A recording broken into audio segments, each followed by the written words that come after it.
السلام علیکم ورحمۃ اللہ وبرکاتہ۔ ہماری مسجد کا امام چور ہیں۔ افریقہ کے ایک ملک میں ایک شخص حافظ قرآن عالم شریعت کسی مسجد میں امام جماعت مقرر ہوا۔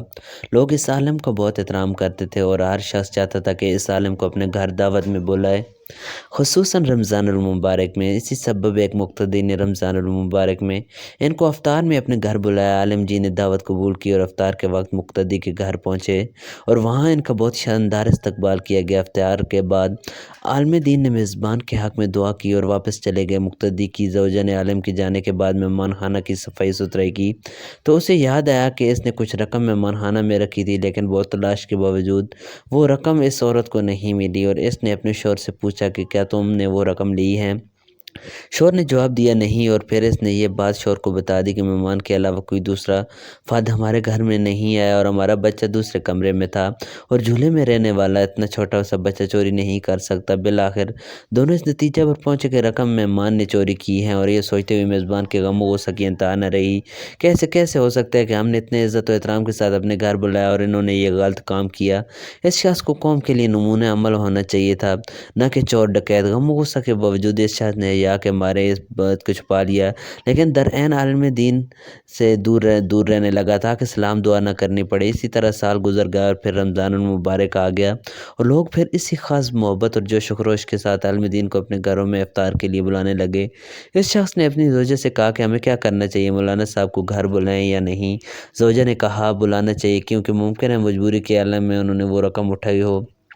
ہم انہیں معاف کر دیتے ہیں تاکہ اللہ کریم بھی ہمارے گناہ معاف کر دے۔ اور پھر اس شخص نے مولانا صاحب کو اسی عزت و احترام کے ساتھ اپنے گھر افطار پر بلایا، اور جب افطار وغیرہ سے فارغ ہو گئے تو میزبان نے مہمان سے کہا جناب آپ متوجہ ہوں گے کہ سال بھر سے آپ کے ساتھ میرا رویہ بدل گیا ہے۔ عالم نے جواب دیا ہاں، لیکن زیادہ مصروفیت کی وجہ سے میں تم سے اس کی وجہ نہ معلوم کر سکا۔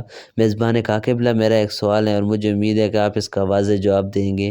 پچھلے سال رمضان المبارک میں میری زوجہ نے مہمان خانہ میں کچھ رقم رکھی تھی اور پھر وہ رقم اٹھانا بھول گئی اور آپ کے جانے کے بعد ڈھونڈنے کے باوجود وہ رقم ہمیں نہیں ملی۔ کیا رقم آپ نے لی تھی؟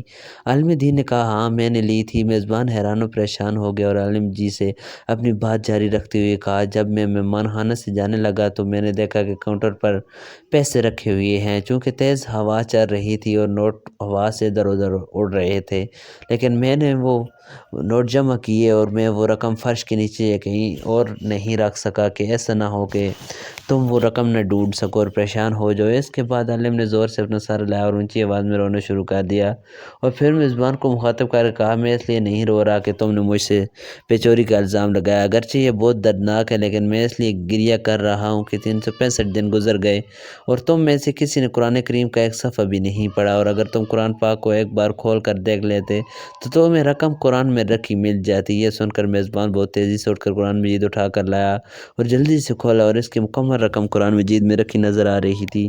یہ حال ہے آج تمام مسلمانوں کا کہ سال بھر بھی ہم قرآن نہیں کھولتے اور اپنے آپ کو سچا اور حقیقی مسلمان